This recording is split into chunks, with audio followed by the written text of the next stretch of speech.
Olá! Agora passaremos ao estudo de Lucas, capítulo 18. Como sempre, primeiro vamos orar. Pai, em nome do nosso Senhor Jesus, pedimos a Tua presença neste estudo. Pedimos que o Senhor abra o nosso coração e fale, Senhor, conosco. Nos instrua na Tua verdade, corrija os nossos caminhos e nos conduza ao caminho eterno. Desde já nós te agradecemos em nome do nosso Senhor Jesus. Amém. Então, Lucas capítulo 18. Jesus contou aos seus discípulos uma parábola para mostrar-lhes que deviam orar sempre e nunca desanimar. Disse ele: havia numa cidade um juiz que não temia a Deus, nem se importava com as pessoas. Uma viúva daquela cidade vinha a ele com frequência e dizia: faça-me justiça contra meu adversário. Por algum tempo, o juiz não lhe deu atenção, mas por fim disse a si mesmo: não temo a Deus e não me importo com as pessoas, mas essa viúva está me irritando. Vou lhe fazer justiça, pois assim deixará de me importunar. Então o Senhor disse: aprendam uma lição com o juiz injusto. Acaso Deus não fará justiça a seus escolhidos, que clamam a ele dia e noite? Continuará a adiar sua resposta? Eu afirmo que ele lhes fará justiça, e rápido. Mas quando o Filho do Homem voltar, quantas pessoas com fé ele encontrará na terra? Em seguida, Jesus contou a seguinte parábola àqueles que confiavam em sua própria justiça e desprezavam os demais. 2 homens foram ao templo para orar. Um deles era fariseu e o outro cobrador de impostos. O fariseu em pé fazia esta oração: eu te agradeço, Deus, porque não sou como as demais pessoas, desonestas, pecadoras, adúlteras, e com certeza não sou como aquele cobrador de impostos. Jejuo 2 vezes por semana e dou o dízimo de tudo que ganho. Mas o cobrador de impostos ficou à distância e não tinha coragem nem de levantar os olhos para o céu, enquanto orava. Em vez disso, batia no peito e dizia: Deus, tem misericórdia de mim, pois sou pecador. Eu lhes digo que foi o cobrador de impostos e não o fariseu quem voltou para casa justificado diante de Deus. Pois aqueles que se exaltam serão humilhados, e aqueles que se humilham serão exaltados. Certo dia, trouxeram crianças para que Jesus pusesse as mãos sobre elas. Ao ver isso, os discípulos repreenderam aqueles que as traziam. Jesus, porém, chamou as crianças para junto de si e disse aos discípulos: deixem que as crianças venham a mim. Não as impeçam, pois o reino de Deus pertence aos que são como elas. Eu lhes digo a verdade: quem não receber o reino de Deus como uma criança, de modo algum entrará nele. Certa vez, um homem de alta posição perguntou a Jesus: bom mestre, que devo fazer para herdar a vida eterna? Por que você me chama de bom? Perguntou Jesus. Apenas Deus é verdadeiramente bom. Você conhece os mandamentos: não cometa adultério, não mate, não roube, não dê falso testemunho. Honre seu pai e sua mãe. O homem respondeu: tenho obedecido a todos esses mandamentos, desde a juventude. Quando Jesus ouviu sua resposta, disse: ainda há uma coisa que você não fez. Venda todos os seus bens e dê o dinheiro aos pobres. Então você terá um tesouro no céu. Depois venha e siga-me. Ao ouvir essas palavras, o homem se entristeceu, pois era muito rico. Ao ver a tristeza daquele homem, Jesus disse: como é difícil os ricos entrarem no reino de Deus. Na verdade, é mais fácil um camelo passar pelo buraco de uma agulha que um rico entrar no reino de Deus. Aqueles que o ouviram disseram: então quem pode ser salvo? Jesus respondeu: o que é impossível para as pessoas é possível para Deus. Pedro disse: deixamos nossos lares para segui-lo. Jesus respondeu: eu lhes garanto que todos que deixaram casa, esposa, irmãos, pais ou filhos por causa do reino de Deus receberão neste mundo uma recompensa muitas vezes maior e no mundo futuro terão a vida eterna. Jesus chamou os 12 à parte e disse: estamos subindo para Jerusalém, onde tudo o que foi escrito pelos profetas a respeito do Filho do Homem se cumprirá. Ele será entregue aos gentios e zombarão dele, o insultarão e cuspirão nele. Eles o açoitarão e o matarão, mas no terceiro dia ele ressuscitará. Os discípulos, porém, não entenderam. O significado dessas palavras lhes estava oculto e não sabiam do que ele falava. Quando Jesus se aproximava de Jericó, havia um mendigo cego sentado à beira do caminho. Ao ouvir o barulho da multidão que passava, perguntou o que estava acontecendo. Disseram-lhe que Jesus de Nazaré estava passando por ali. Então começou a gritar: Jesus, filho de Davi, tenha misericórdia de mim. Os que estavam mais à frente o repreendiam e ordenavam que se calasse. Mas ele gritava ainda mais alto: Filho de Davi, tenha misericórdia de mim. Então Jesus parou e ordenou que lhe trouxessem o homem. Quando ele se aproximou, Jesus lhe perguntou: o que você quer que eu lhe faça? Senhor, eu quero ver, respondeu o homem. E Jesus disse: receba a visão, sua fé o curou. No mesmo instante, o homem passou a enxergar e seguia Jesus louvando a Deus, e todos que presenciaram isso também louvavam a Deus. Então, pessoal, no capítulo 18, Jesus começa a nos ensinar através de parábolas. Nós já vimos, alguns desses ensinamentos nos livros anteriores, mas aqui eu vou reforçar para nosso aprendizado. Primeiro, ele orienta sobre a parábola da viúva persistente. O juiz era injusto, mal, só que de tanto a viúva estar ali no pé dele, pedindo justiça, pedindo, que ele agisse em favor dela, ele agiu. E por que Deus nos dá nos colocou essa parábola na Bíblia? Para mostrar que se um juiz mau faria isso porque a mulher estava irritando ele, quanto mais Deus, que é bom, não fará por nós que estamos orando. Mas aí entra aquilo que eu já falei com vocês. Você tem que orar. Se você não ora por você, quem vai orar? Ai, Tati, eu orei e larguei para lá. Gente, você tem que orar. Se você não luta por você, entende? Se no mundo espiritual você não está lutando por você, quem você acha que vai estar? Entende? Voltem no estudo bíblico. Aqui no canal tem a playlist de estudos bíblicos. Tem um estudo sobre oração, como orar segundo a Bíblia. Volte, se você já viu e ainda não fixou entendimento. Se você não viu, veja esse estudo, ele é muito importante. Oração é a base da nossa caminhada. Nós temos que orar. Tudo na sua vida você tem que colocar diante de Deus. Entendeu? E é isso que Jesus está nos falando aqui. Nós devemos persistir na oração, não desanimar. E aí ele vem falando, da parábola do fariseu e do cobrador de impostos.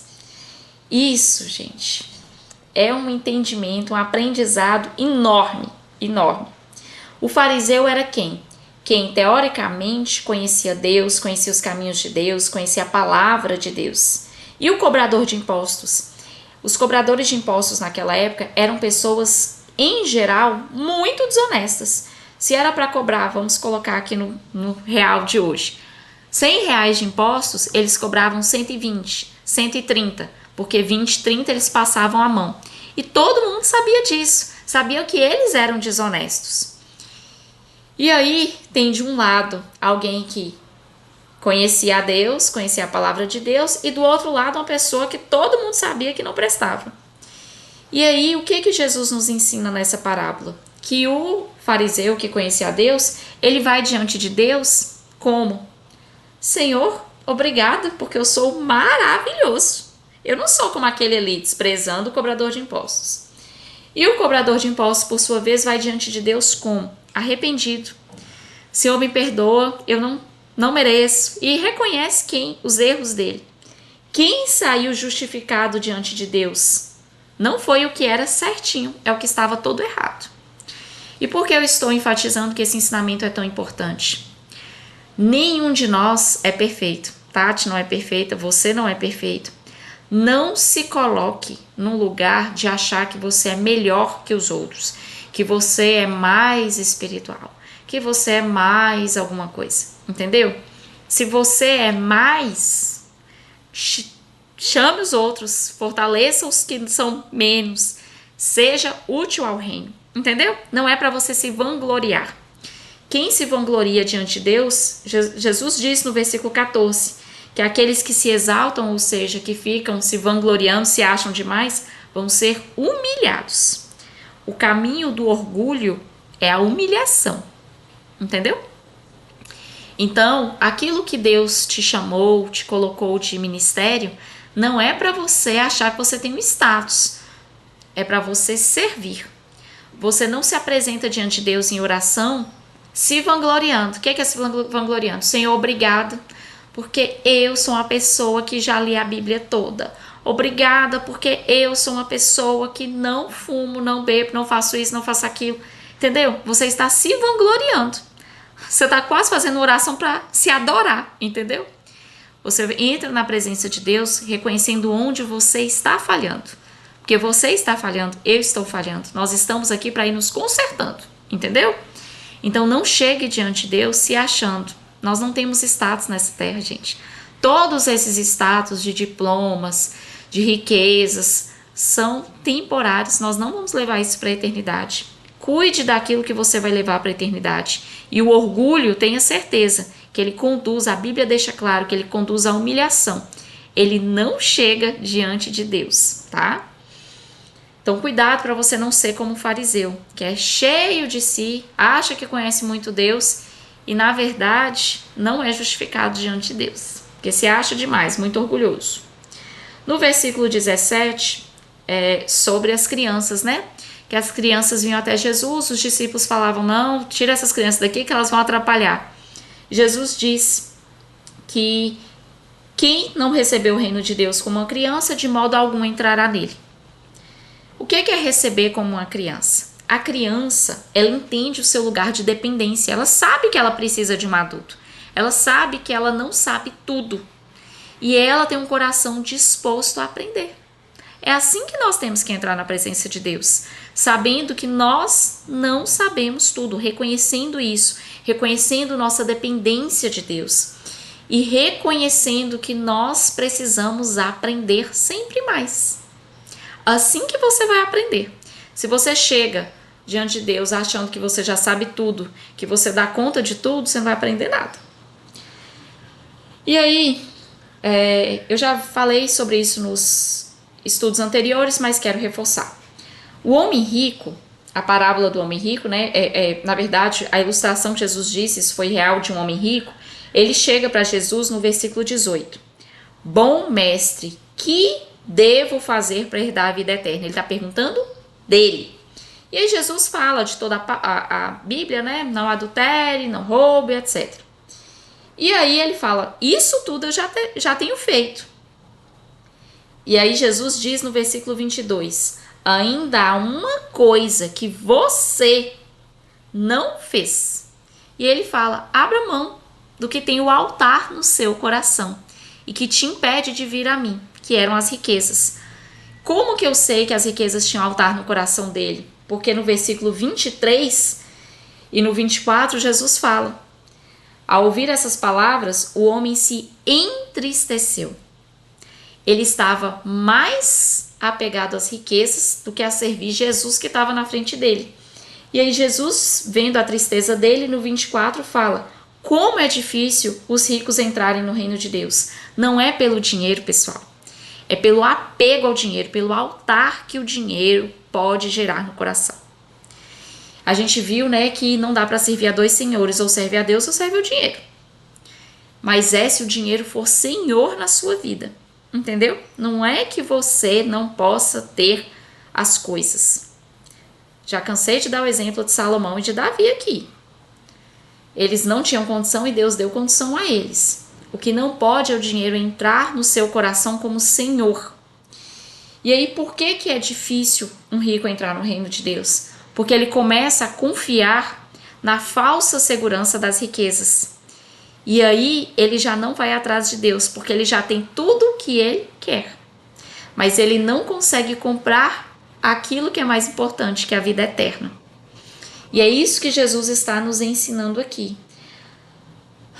Nossa dependência deve estar em Deus, não nas coisas que nós temos. Elas não vão nos acompanhar na eternidade. E aí Jesus diz que ele, o quão grande recompensa nós vamos ter. No versículo 29 e 30, ele diz, tudo que você precisar abrir mão por causa do reino, você vai ter uma recompensa nessa terra e no futuro. E aí não é, gente, literal, que você tenha que deixar a sua casa, a sua família, não é isso. Mas aquilo que você sabe que você está abrindo mão, às vezes é um prazer que te agradava tanto, às vezes é uma má companhia que era tão boa para você, às vezes é uma situação que te conduzia ao pecado. Aquilo que você está abrindo mão por causa do reino, às vezes é seu tempo, às vezes é o seu tempo. O tempo que você teria para fazer outras coisas que você está dedicando ao reino. Aquilo que você tem abrido mão, o Senhor está vendo, Ele vai te recompensar. Entendeu? E aí, por fim, Jesus mostra no versículo 31 ao 34, com muita clareza, que ele já sabia tudo o que ia acontecer em Jerusalém com ele. Que ele ia ser preso, que ele ia ser morto. Tudo isso ele já sabia. Não foi porque pegaram Jesus, porque ele não tinha condições de se defender. Como eu já vi algumas pessoas falando, por que ele não salvou a ele mesmo? Ele já sabia o que ia acontecer, ele veio, foi para isso. E, para finalizar, sobre a cura do mendigo cego. Ele vem com insistência atrás de Jesus e Jesus pergunta, o que você quer? Ele diz, eu quero ver algo que parecia impossível. Entendeu? Só que ele confiou que Jesus poderia fazer aquilo ali, mesmo que fosse impossível aos olhos da ciência. Ele confiou. E aí Jesus, no versículo 42, diz, receba a visão. Por quê? Sua fé o curou. E isso é fundamental para nós aprendermos pelo seguinte, se você não crê que você vai receber, que Deus pode te dar aquilo que você está pedindo, não tem como você receber. A sua fé é um fator essencial. Deus tem o poder de fazer qualquer coisa, só que ele vai agir em acordo com a palavra e ele age mediante a sua fé. Se você não está crendo que ele pode fazer, não tem como ele fazer. Você acha que só existia esse cego na região onde Jesus estava? Claro que não. Mas só ele, nesse momento, veio até Jesus crendo que Jesus poderia fazer o que aos olhos da medicina era impossível. E Jesus fez, ele tem poder? Tem, mas ele fez mediante a fé daquele homem. Então a fé, ela é fundamental, biblicamente, a Bíblia nos mostra que é fundamental para que o milagre aconteça. Certo? Então por hoje é isso. Um abraço para todos vocês e até o próximo capítulo de Lucas.